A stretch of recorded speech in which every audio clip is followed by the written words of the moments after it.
Puji Tuhan, selamat pagi. Selamat kita berjumpa lagi dalam acara doa pagi di hari yang baru. Tuhan berkemurahan buat kita kalau kita masih ada lagi dengan tubuh yang sehat.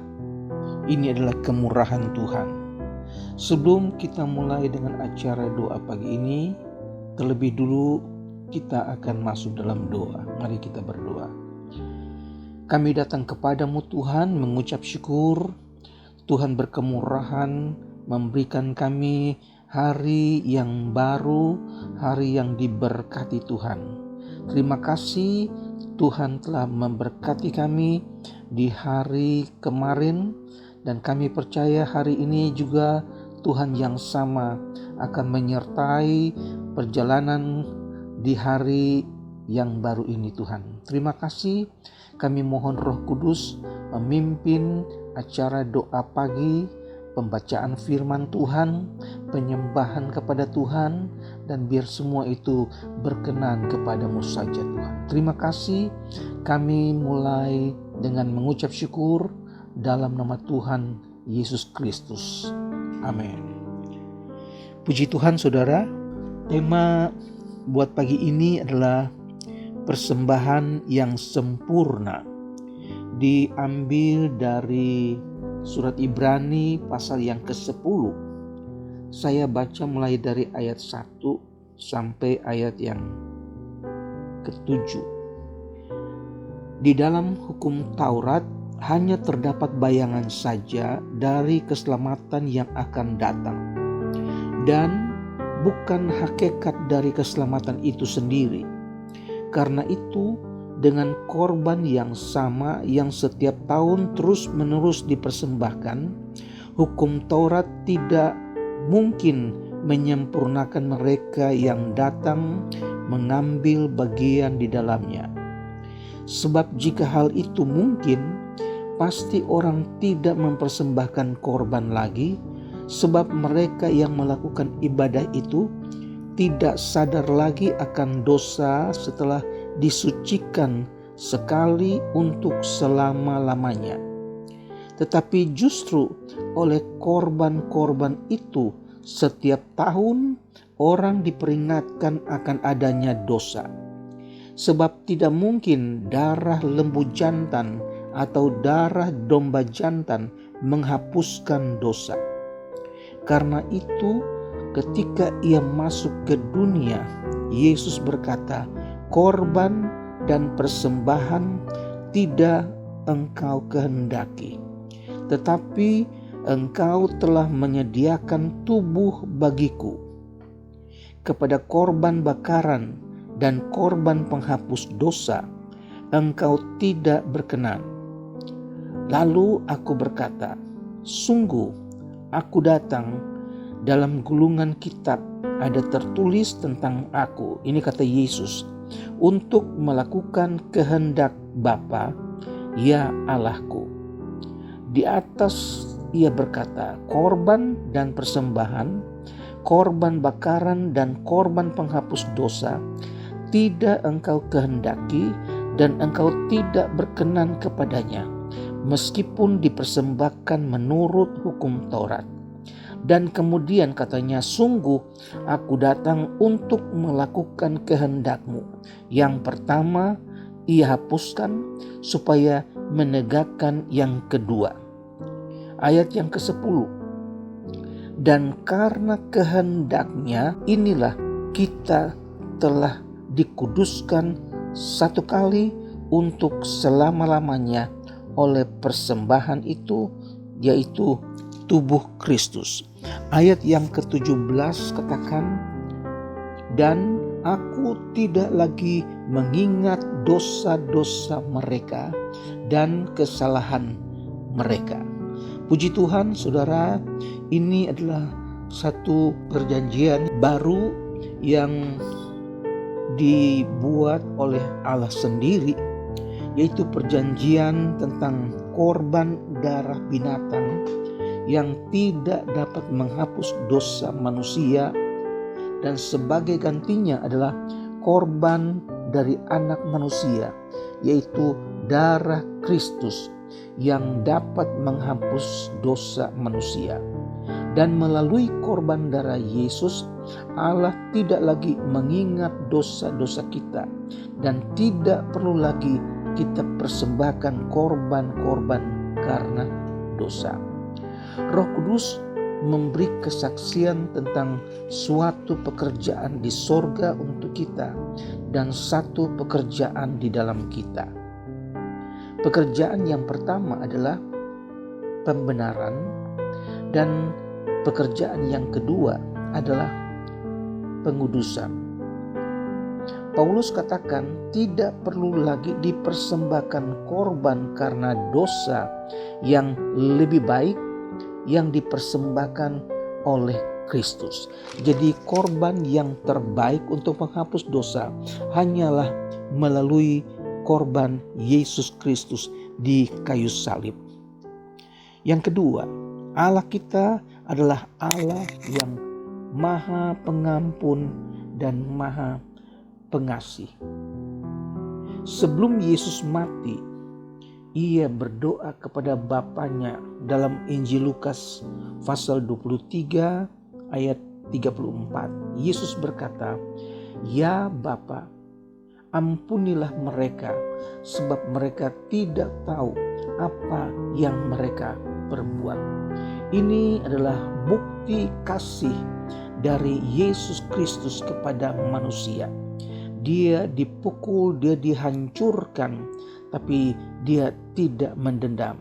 Malah dia berdoa kepada Bapanya, "Ampunilah mereka karena mereka tidak tahu apa yang mereka perbuat."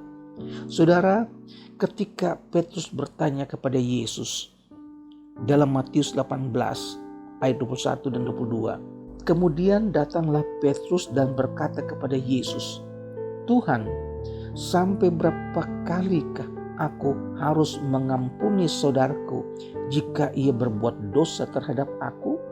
Sampai 7 kali?" Yesus berkata kepadanya, "Bukan, aku berkata kepadamu, bukan sampai 7 kali, melainkan sampai 70 kali 7 kali." Saudara, jadi seberapa banyak kali orang berbuat salah kepada kita, setiap kali itu juga kita harus mengampuni. Kalau kita tidak mengampuni, maka Allah juga tidak mengampuni kita. Ini adalah bukti kasih Allah yang mengajar kepada kita supaya kita tidak mendendam, kita tidak membenci, tetapi kita harus mengampuni. Dalam Ibrani pasal 8 ayat 12 katakan, "Sebab aku akan menaruh belas kasihan terhadap kesalahan mereka dan tidak ingat lagi dosa-dosa mereka." Bahkan dalam Mazmur pasal 103 ayat 8 sampai 14 dikatakan, "Tuhan adalah penyayang dan pengasih, panjang sabar dan berlimpah kasih setia. Tidak selalu ia menuntut dan tidak untuk selamanya ia mendendam. Tidak dilakukannya kepada kita setimpal dengan dosa kita dan tidak dibalasnya kepada kita setimpal dengan kesalahan kita. Tetapi setinggi langit di atas bumi, demikian besarnya kasih setianya atas orang-orang yang takut akan Dia. Sejauh timur dari barat, demikian dijauhkannya daripada kita pelanggaran kita. Seperti Bapa sayang kepada anak-anaknya, demikian Tuhan sayang kepada orang-orang yang takut akan Dia. Sebab Dia sendiri tahu apa kita. Dia ingat bahwa kita ini debu. Puji Tuhan, saudara-saudara, firman Allah yang singkat pagi hari ini mengajar kita supaya kita bersyukur kepada Tuhan pada Yesus yang sudah berkorban di salib untuk kita. kita mengingat korban Yesus sekali untuk selama-lamanya, karena Dia mengasihi kita orang-orang berdosa. Dia tidak ingat-ingat lagi dosa-dosa kita. Kalau kita percaya kepada Tuhan, kita mengaku dosa-dosa kita kepada Tuhan, dan kita sadar kita tidak ada apa-apanya di hadapan Tuhan. Puji Tuhan, percaya bahwa Allah tidak lagi mengingat dosa-dosa kita. Dia tidak lagi mengingat kesalahan kita.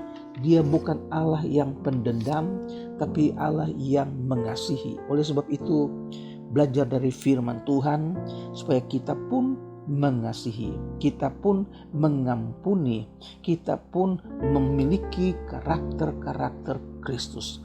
Puji Tuhan, Tuhan kiranya memberkati saudara, dan di pagi yang baru, hari yang baru, kita berikan tubuh kita sebagai persembahan yang hidup, persembahan yang kudus, yang berkenan kepada Tuhan. Haleluya. Kalau saudara-saudara di rumah ada dalam keadaan yang kurang sehat, mari kita berdoa, percaya firman Tuhan tidak pernah berubah. Firman Tuhan tetap sama adanya. Kuasa Tuhan tetap sama adanya. Oleh sebab itu, mari datang kepada Tuhan dengan iman. Percaya yang sungguh bahwa Tuhan dapat melakukan perkara-perkara yang ajaib. Mari kita berdoa. Kami mengucap syukur buat firman-Mu yang datang kepada kami pagi hari ini. Kami tahu ya Tuhan, bahwa Engkau Allah yang mengasihi kami. Engkau tidak mengingat lagi dosa-dosa kami kalau kami sudah bertobat dan kami minta ampun kepadamu. Engkau Allah yang mengasihi kami, Engkau yang tidak pernah tinggalkan kami. Oleh sebab itu, di hari yang baru ini kami datang kepadamu Tuhan Yesus, mengucap syukur, terima kasih buat firman-Mu. Kami berdoa buat umat-Mu yang dalam keadaan lemah, yang dalam keadaan sakit. Mari Tuhan datang, Tuhan tilik, Tuhan jamah, dan Tuhan sembuhkan di dalam nama Yesus Kristus. Terima kasih Tuhan Yesus. Mereka yang dalam keadaan lemah tubuh, Tuhan berikan kekuatan. Mereka yang dalam pergumulan, Tuhan berikan kemenangan. Taruhlah firman itu di dalam kami ya Tuhan, sehingga setiap hari kami berjalan, kami ingat firman Tuhan bahwa Engkau tidak tinggalkan kami. Engkau berjalan menuntun kami, Engkau berjalan memimpin kami. Terima kasih ya Tuhan Yesus. Kami berdoa buat umat-Mu yang belum bekerja. Tuhan berkati mereka, berikan mereka pekerjaan yang baru, buka jalan kalau mereka lagi dalam keadaan bimbang ya Tuhan. Taruhlah iman supaya mereka sungguh-sungguh percaya bahwa Engkau Allah yang mengasihi. Buka jalan dan Engkau memberkati kami di hari yang baru ini. Sepanjang hari ini kami serahkan ke dalam tangan Tuhan. Kami berdoa buat rumah tangga, mereka yang berkekurangan Tuhan, cukupkan keperluan-keperluan mereka. Anak-anak sekolah, orang-orang tua yang bekerja ke kantor, pulang kantor, Tuhan menyertai, lindungi di perjalanan, biar mereka selamat tiba di rumah mereka.